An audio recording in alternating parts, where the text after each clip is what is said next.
Camera से होगी दीपक सोनी के साथ। जैसे कि लॉकडाउन को लेकर हम आपको रोज़ की अपडेट देते हैं, वैसे ही हम आज आपको एक ऐसे चेहरे से रूबरू करवाएंगे। जी हम बात कर रहे हैं जगदीश नेहरा जी की। हम उनसे बातचीत करेंगे, वे एक्स मिनिस्टर भी रह चुके हैं, और साथ में उनसे जानेंगे कि इतने वर्षों के बाद जो ये बीमारी फैली हुई है, क्या ऐसा पहले भी कभी आया था या नहीं। तो चलिए जान लेते हैं उनसे और उनका क्या कहना है।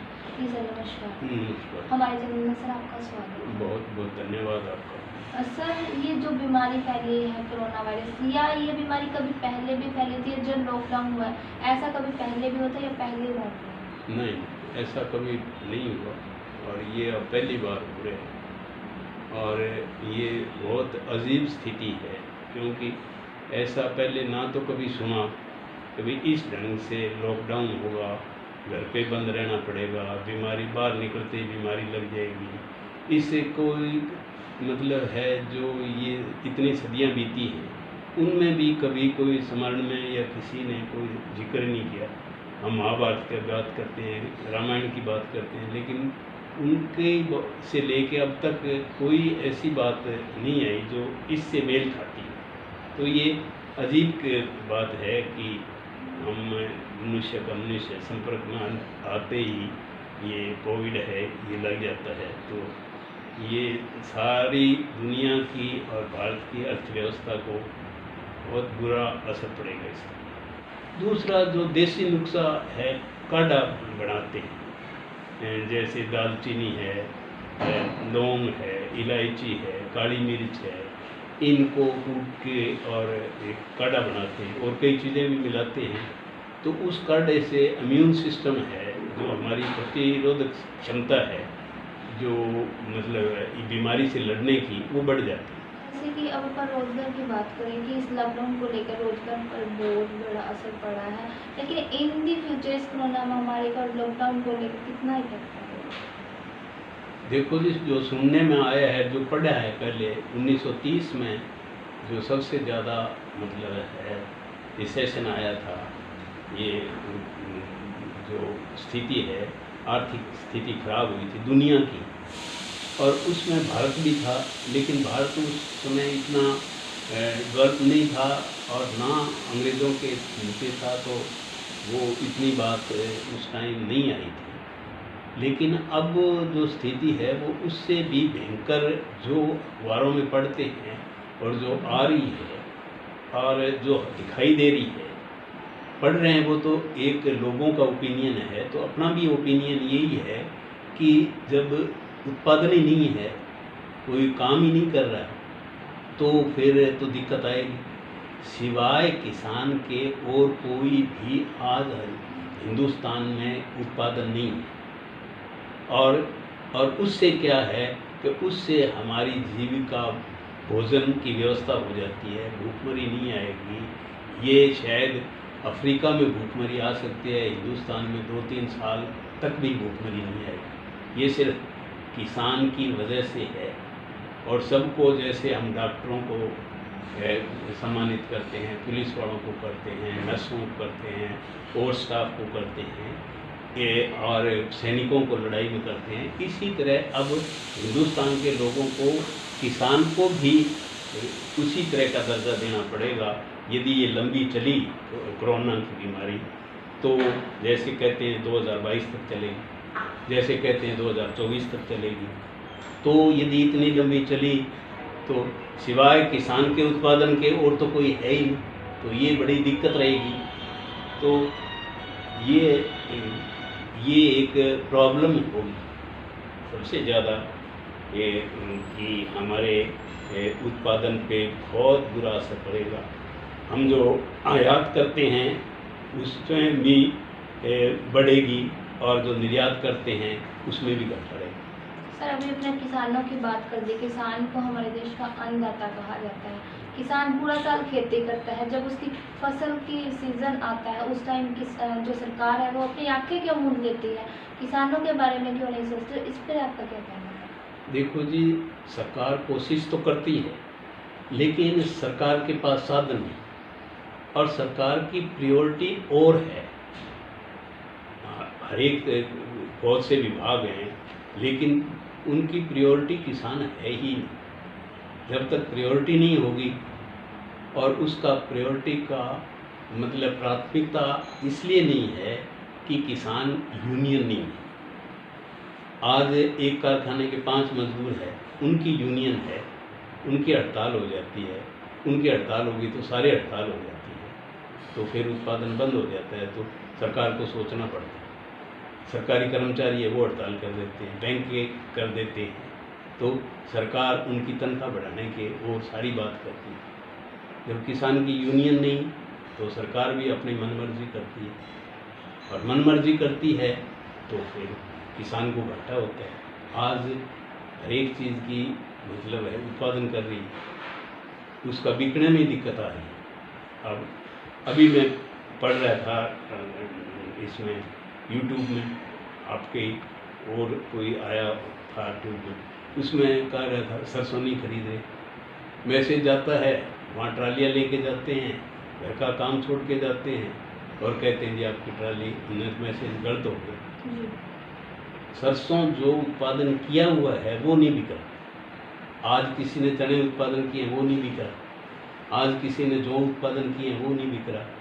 टमाटर की खेती किसान की है वो नहीं बिक रही, और सब्जियों की है वो नहीं बिक रही। एक सिवाय गेहूँ बिक रहे। ये अच्छी बात है कि गेहूँ किसान का बिक रहे, चाहे कम भाव में ही बिक रहा है। जितनी ज़रूरत है उसके मतलब भाव ज़्यादा होना चाहिए, लेकिन कम भाव में भी किसान सोचता है कि चलो कुछ तो मिल रहा है।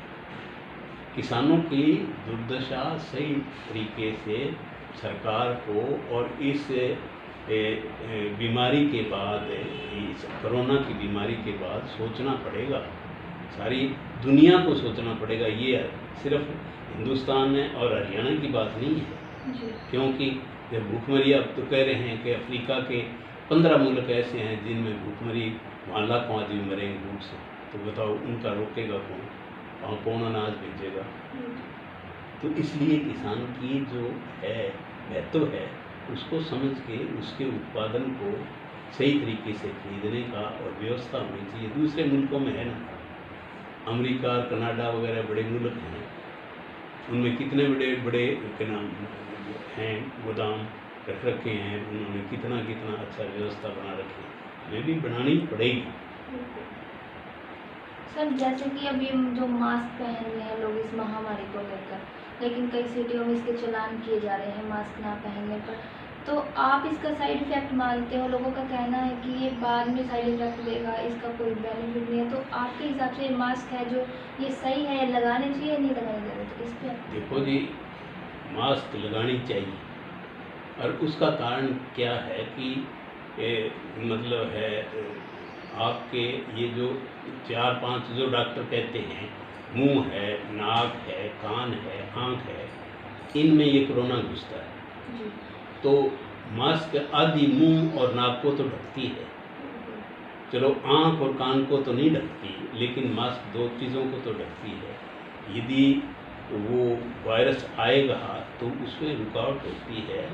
मास्क पहनना कोई बुरी बात नहीं। और दिक्कत क्या है मास्क, आप देखते हैं, आप तो लेडी हैं, आपको पता ही है कि जितनी लड़कियां हैं अब से पहले सारी मुंह बंद करके रखती थी।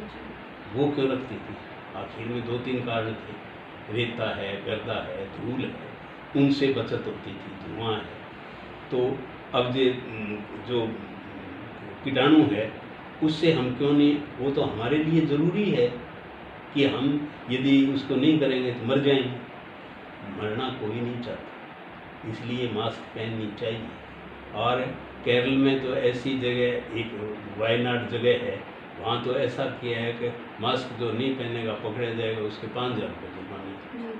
तो क्या दिक्कत क्या है मास्क को? कोई दिक्कत तो नहीं, तो पहननी चाहिए। जो सर लॉकडाउन का उल्लंघन कर रहे हैं उन लोगों के लिए आप क्या संदेश देना चाहते हैं? देखो जी, उल्लंघन कर रहे हैं वो गलत है, उन पे सख्त कार्रवाई होनी चाहिए। और पुलिस का जो रवैया है वो इसमें बहुत अच्छा रहा, उनको उनके मुताबिक ही सज़ा मिल रही है। जो ज़्यादा वाहियात है उनके पीट भी रही है, उनको कान भी पकड़ा रही है, उनको रिटा भी रही है, और इससे क्या है, मैसेज ये जाता है कि आप बाहर ना जाओ। बहुत से बच्चे तो इसलिए जाते हैं कि देख के आए। अब देखने का क्या तमाशा है जी, गली में भीड़ नहीं है जी, ऐसे सुनसान पड़े है, चलो देख के आते हैं। ये कोई देखने वाली बात तो नहीं, ये क्यों?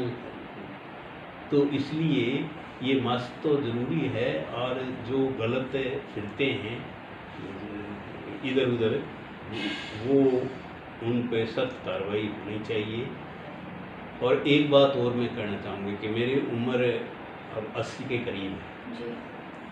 तो मतलब है 80 वाले जो भी हैं बुज़ुर्ग आदमी, उनको कम से कम सुबह सैर करनी चाहिए, घर में चाहे एक्सरसाइज करनी चाहिए, कुछ न कुछ शरीर को गर्मी लाने के लिए कुछ न कुछ करना चाहिए, शरीर को हिलाना चाहिए। अब बाहर कहते हैं कि जी बाहर नहीं घूमने देते, ठीक है नहीं घूमने देते, कर्फ्यू लगा हुआ है, तो घर में चक्कर लगाओ, क्या फ़र्क पड़ता है? तो यदि घर में आप किसी तरह की जिससे दिक्कत ना हो तो एक्सरसाइज करोगे, तो उससे आपके शरीर की प्रतिरोधक क्षमता है बढ़ेगी। और उम्र दराज लोग हैं, वो तो ज़्यादा उनको ज्ञान है, इसलिए उनको तो बच्चों को घर में रोकना चाहिए, कहना चाहिए भाई यदि जाएंगे तो दिक्कत आएगी, आपको बीमार हो जाओगे, पड़े रहोगे। हम आपको छोड़ना थोड़ा ही चाहते हैं, यदि बच्चे बीमार हो गए तो दिक्कत आएगी। तो इसलिए ये संदेश है कि मास्क भी पहननी चाहिए, आप बगैर ज़रूरत के बाद जाना भी नहीं चाहिए, पूरा जो प्रशासन कह रहा है उसके मुताबिक चलना चाहिए ताकि बीमारी ना फैले। और हरियाणा में बीमारी है काफ़ी कम है और प्रांतों को देखते हुए, यदि हम और इसका सही तरीके से करेंगे तो इसको हम हरियाणा में हमारी बचत है। और सरकार भी कहती है कि इस ढंग से करना चाहिए ताकि ये ना फैले। एक तो इस महामारी को लेकर लोगों के रोटे के टोटे हो रहे हैं, दूसरी तरफ सरकार ने जो शराब के ठेके हैं वो बंद कर दिया, लेकिन थोड़े दिन पहले ये भी आया था सामने सुनने को भी ठेके खोल दिए जाएंगे। तो इसके ऊपर आपका क्या कहना है? जो शराब है ठेके बंद है, लेकिन 2 नंबर में शराब बेची जा रही है। ये ठीक है, जो काफ़ी जगह आई है, भट्टियाँ निकल रही हैं और शराब के ठेके बंद हैं। देखो जी, शराब तो एक नशा है, वो नहीं होना चाहिए, लेकिन अब जो सरकार का सिस्टम है, तो या तो सरकार जो भट्टी या जो नाजायज़ निकाल रहे हैं वो रुकनी चाहिए, और नहीं रुक सकती तो फिर शराब का खुलना चाहिए ताकि लोग मतलब है एक कम से कम इस बीमारी से लड़ने की उनमें कुछ शक्ति तो आएगी, इसी वजह से शायद आ जाए उनको। लेकिन शराब गलत है और नशा। आज मैं एक अखबार पढ़ रहा था तो उसमें ये था कि ईरान में ये नशे की वजह से चीज़ गलत बीमारी पी गए, और वो इतने लोग पी गए कि 748 आदमी मर गए ईरान में या कौन से एक देश है। तो इस ढंग से जैसे हुचकांड हुआ था या डब्बड़ 100 आदमी मरे थे, वो गलत शराब निकाली और वो जहर था, वो पीते गए शराब समझ के और उसमें मर गए।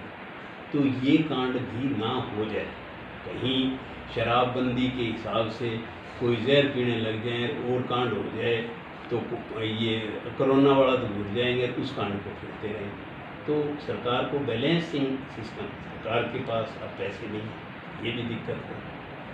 शराब बिकेगी तो कुछ पैसे आएंगे, तो गरीब जिनके रोज़मर्रा जो काम करके पैसे लेते थे उन बेचारों की क्या स्थिति है आप अंदाज़ा नहीं लगा सकते। घर में 4 बच्चे हैं और 2 मियाँ बीवी अच्छे हैं, तो वो कहाँ से खाएंगे, कैसे करेंगे? उनके लिए भी सरकार को इंतज़ाम करना पड़ेगा। और सरकार कहाँ से है? सरकार के पास कहाँ से पैसे? सरकार तो मतलब है अपने लोगों की है, हम कुछ देंगे तो ही सरकार आगे देगी। जिनके पास है वो देंगे, तो जिनके पास नहीं है वो देंगे। तो झगड़ा तो किसका है? और हैव नोट का है, जिनके पास है और जिनके पास नहीं है, उन्हीं इसी चीज़ का झगड़ा है।